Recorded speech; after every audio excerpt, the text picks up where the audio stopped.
महासमुंद जिले सहित पूरे छत्तीसगढ़ प्रदेश में अपनी मांगों को लेकर छत्तीसगढ़ राज्य लघु वनोपज सहकारी समिति प्रबंधक अपनी मांगों को लेकर अनिश्चितकालीन हड़ताल पर चले गए हैं। राज्य लघु वनोपज के कर्मचारियों ने वनोपज के मैनेजिंग डायरेक्टर पर आरोप लगाते हुए कहा है कि पूर्व की कांग्रेस सरकार ने लघु वनोपज कर्मचारियों को वित्त विभाग से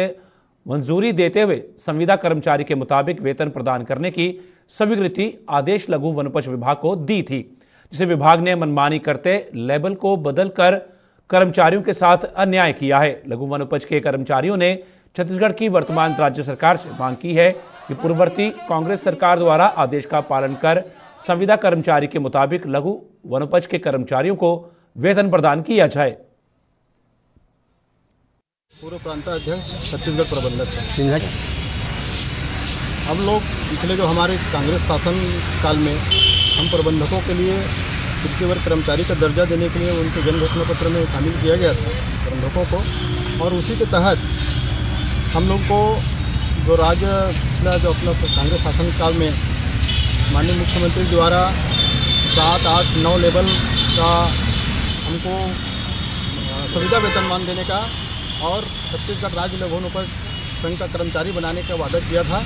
और उसी कार्यक्रम में माननीय मुख्यमंत्री जी ने घोषणा की थी और घोषणा के बाद में पूरा लागू हो गया था, लागू करने के लिए कहा गया था। लेकिन हमारे छत्तीसगढ़ राज्य लघु वनोपज संघ के हिंदी साहब की हिटलर रवैया के कारण जिन्होंने उस समय माननीय मुख्यमंत्री जी तत्कालीन भूपेश बघेल जी के बातों को ध्यान नहीं दिया, उस राज्य शासन जो था कांग्रेस का उसका अनदेखी करते हुए अपना मनमानी करते हुए प्रबंधकों के हित को ध्यान में न देते हुए न तो राज्य संघ का कर्मचारी घोषित किया और न 7, 8, 9 लेवल जो था उनको लागू भी नहीं किया गया,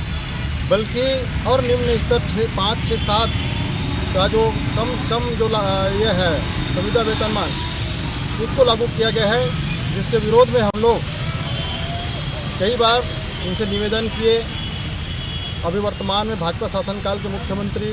और वन मंत्री से भी हम लोग बार बार निवेदन किए, अंततः किसी ने हमारी ओर ध्यान नहीं दिया तो मजबूर होकर हम लोगों ने पूरे प्रदेश स्तरीय अनिश्चितकालीन आंदोलन पर बैठने के लिए मजबूर हुए हैं, और ये आंदोलन हमारा 6 तारीख से चालू है और अनिर्वत जब तक हमारी मांग पूरी नहीं होगी तब तक हम लोग पूरे प्रदेश में बैठे रहेंगे। हम लोग पिछले जो हमारे कांग्रेस शासन काल में हम प्रबंधकों के लिए तृतीय वर्ग कर्मचारी का दर्जा देने के लिए उनके जन घोषणा पत्र में शामिल किया गया था प्रबंधकों को, और उसी के तहत हम लोग को जो राज्य पिछला जो अपना कांग्रेस शासन काल में माननीय मुख्यमंत्री द्वारा